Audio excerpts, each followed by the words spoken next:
Hi guys, how's everyone doing? So it's Calum from Calum here, and as you can see, I'm being an absolute idiot, and I'm riding in very wintry conditions. So, the reason I'm doing this is so you guys know what to do in case you ever have to ride in anything like this. So I thought I'd just go through a few tips, talk about what I do if I'm caught in conditions like this, and go from there. So, first thing is take everything easy. Go slow. Make sure that you're not rushing out of anywhere. Make sure that you're not having to put any brakes on if you can avoid it. And if you do need to use any brakes, favour your back brake. Okay? Now, probably the most important thing about this is if you've got the choice, don't ride in it. If you think about when you're in your car, it only takes one little slip and you go, oh, that's a bit slippy. That slip is a potential crash on a motorbike. Now you'll also notice I'm not on my own bike, I'm on a little 125. There's a damn good reason for that. This is one of the lightest bikes that we own at the school, and it's easier to catch. Again, with those slips that you're going to get, you want to make sure that you're on a bike that's light enough to catch. That's why you see a lot of people who've got sort of smaller bikes as winter hacks if they are planning on riding in the winter.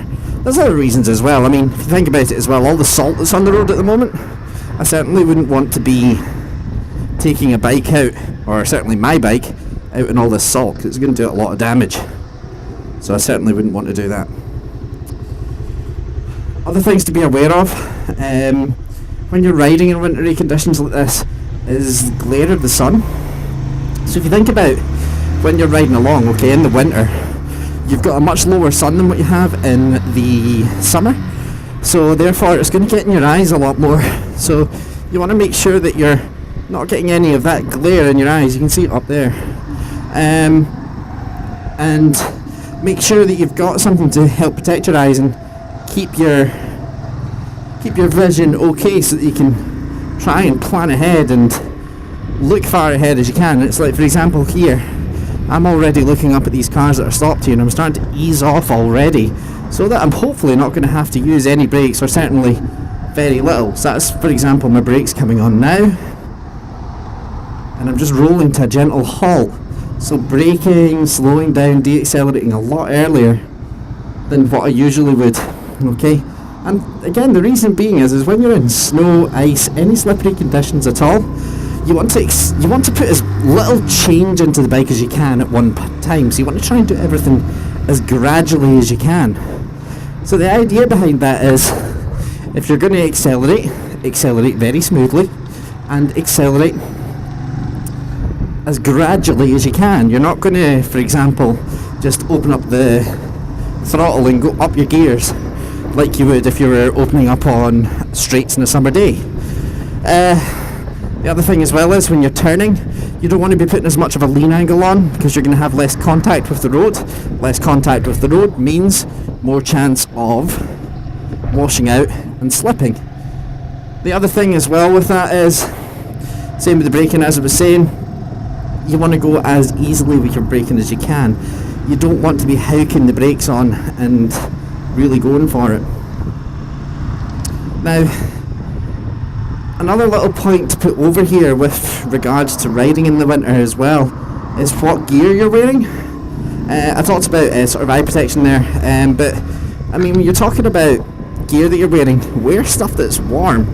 It sounds so stupid, and I know that most people wouldn't go out on a bike in this without wearing warm stuff. But if you think at the moment it's -4, okay, as we're going around Stirling, so the thermometer in my car told me anyway. So it's -4 in Stirling at the moment. -4 with a 20 mile per hour wind chill factor is, well, the scientific term is bloody freezing. So again, I want to make sure that I'm protected against that, because if I'm not, then I'm going to lose concentration. If I lose concentration, I'm not going to be thinking quite as far ahead. That makes sense? So the idea is that no matter what I do in the bike, the biggest thing is that I keep my concentration levels up. I really pay attention to what I'm doing, and I try and do everything as gradually and slowly as I possibly can. Now, other things to think about as well. You can see the roads here aren't bad, okay? The reason for that is we're now in city centre. So, city centres are probably one of the better places to actually ride when it's cold. The idea being is you've got all the heat radiating off of the buildings here, which actually helps thaw the road out. So if you saw the difference between what it's like in the small industrial estate that our shop's in, compared to here, you can see a massive difference. I mean, don't get me wrong. The other thing with that as well is that at the industrial estate, the roads aren't treated. So therefore, they are going to be a lot more icy. But if I was to go up to, say, Calum,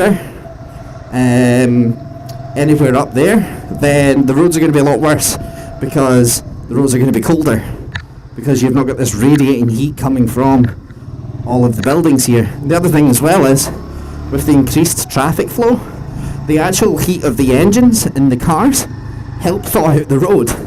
Another sort of really important part of that is that this whole centre of the lane thing that we talk about on lessons all the time becomes even more important here, because that sump line, that centre of lane, that part where the engine's going across the road in a car, is the bit that's going to thaw first. That's the bit that's less likely to have ice on it because of the heat of the engines. For example, if we look at this bus in front of us here, his engine's smack bang in the middle there. So when he's in a lane, his engine is going to be defrosting that part of the road. So you can see what I mean there by that being centre of the lane. Other things to point out with as well, you can see these white arrows and stuff here. They'll actually produce ice before the tarmac does. Again, with tarmac's one of these substances that holds heat in and then irradiates it out. Now, it doesn't do it much, but it does it enough that it keeps the ice off the roads just for a little bit longer than what it normally would. Now, however, the white paint doesn't do that. So, if you're going to be getting ice anywhere on the roads, first of all, it's going to be on that white paint. It's going to be on those bits where ice crystals are going to form, and that's where we're going to start getting lots and lots and lots of slippy things. Now, other things to be aware of as well is the type of surface that you're riding on. So at the moment we're on tarmac. Just talked about tarmac, talked about how it's an irradiated surface and how it's going to have a little bit less ice on it than what the white paint would. However, as we get further onto this video, we are going to be going up and hitting some cobblestones. Now, cobblestones are amazing fun in the winter. Sarcasm definitely on full mode there. The reason for that being they're slippy. So again, with riding on something like cobblestones, you've got to make sure that you take your time. Now you'll notice here as well, I'm riding obviously a lot slower than what I normally would if I was on a bike. Okay, I'm riding to the conditions. Okay, I'm not worried about what traffic behind me is doing. If I'm holding up traffic too much, I'll pull in, let them go by, and then I'll come back out again. There's nothing to say that you need to be keeping up with flow of traffic, especially if you find yourself riding in weather like this. You know? Go at your own speed. Go at what you're comfortable with.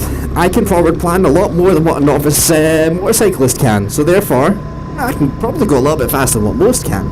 However, at the same point, I'm going a lot slower than what I would be if I was coming up here in good conditions. Again, you just see that roll to halt there. So what I actually did there was I used the gradiented hills just to help me roll to halt, so I didn't have to bring my brakes on as much. That's all the sort of things that you want to be talking about and thinking about when you're riding a bike in the winter, especially in conditions like this. Okay. It's actually one of the reasons why we don't do lessons when it's like this. I mean, that's why I'm doing this video, is because I've not got any lessons on today. Because there's so much forward planning and so much delicacy that's required in riding a bike in this weather. That's why most people won't do it, and fair play to them. In all honesty, if I had the choice between a car and a bike for going home, and which I do, I know exactly which I'm going to be taking. And I tell you something, it's going to have 4 wheels on it and it's going to have some heating. Okay? This is not the sort of weather that I would choose to ride a bike in, which a lot of people wouldn't, for that reason. Now what we're going to get as we go up here, you can see the sort of sun sign down here, so we're going to get sun in our eyes, as I said, low sun, so make sure you've got either a inbuilt sun visor or a pair of sunglasses. Another thing, just talking about your visor there as well, because you've got a much higher temperature differential, so the temperature outside your helmet is a lot different to the temperature inside your helmet. Now, because that temperature difference is higher, your visor will steam up. Okay, it will steam up. It will steam up a lot more often than what it would in normal circumstances. So again, if you're riding in the winter, maybe want to think about getting something like a pin lock. The reason for a pin lock is it stops your visor from steaming up. It's the reason I use one all the time. They're the best things in sliced bread. So you can see here, we're coming down the hill here. I've got a tiny bit of back brake on just as I'm coming down here. I'm trying to stay off my front brake. But mostly it's my back brake's doing the work here, and I'm trying to keep it nice and slow. Okay, especially coming over cobbles like this, because they can be extremely slippy. Again, you can see, although the cobbles themselves don't look too bad, you can see all of the ice and snow sitting on the side of the road, so I'm not trusting them. And that's the idea, is you want to make sure that when you're coming along a road like this, you're looking for these clues, and you're looking for the fact that, oh, hello Mr. Traffic Warden, you look as happy as ever. You want to make sure that you're looking at all these cute clues for how the road is going to behave and how it's going to act, and you want to act towards those clues. It's almost like looking at the world as Sherlock Holmes, you know? Right, I can see ice at the side of the road, it's going to be slippy. It's common sense. You'd be amazed how many people don't think like that, okay? So, at the end of the day, when you're riding in the winter, first thing is, only do it if you need to, okay, if you've got no other option. And always think about all the other options that you've got. Bus, car, taxi if you can afford it, although we all know how extortionate they are at the moment. And if you do need to ride in it, wrap up well. Make sure that your eyesight's covered, because the sun is going to be very low. And look at the conditions. Ride as gradually as you can. Keep it a speed that you're going to be able to react to anything that's happening in front of you without going harsh on the controls, and ride as little as you possibly can. For example, don't go out in a fun run in this weather, because that would be just daft. You're asking for an accident there, you know, you're asking for something to go wrong. Okay, right, anyway, I think that is everything that I want to say. Sorry about this speech being a little bit disjointed. I'm sure I'll get better at that as I get more practice, but at the end of the day, it's a start. And I think for the second video that's ever gone up here, I don't think it'll be too bad. We'll have a look at it when we get to the editing room. Leave a like, subscribe to the channel. We're going to be doing a lot more of these videos, and as I said, they should get more polished as we get more practice doing these. And yeah, stay safe everyone, keep it shiny side up. See you later guys, bye bye. Okay, so just as I'm heading back here, I forgot to mention just about the bike that you're riding as well, okay? When you're thinking about the bike that you're riding in the winter, count this as a bonus tip at the end of the video if you like. Think about the amount of torque that your bike has.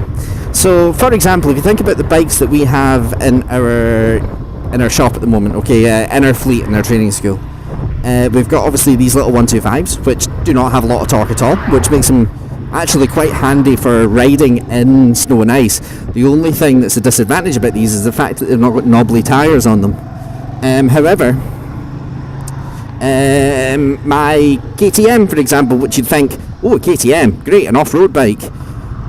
For road riding, it's not an ideal bike for riding in the winter, in my view anyway. It's a 690cc single cylinder, which means it's got a massive amount of torque. Now all that torque there, that's going to translate in this weather to wheel spins, okay, loss of traction.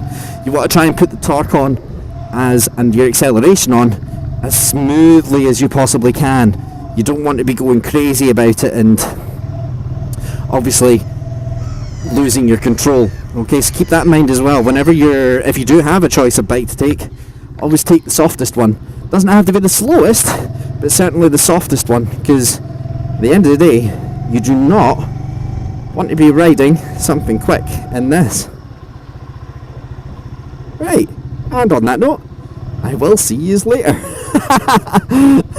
Bye bye.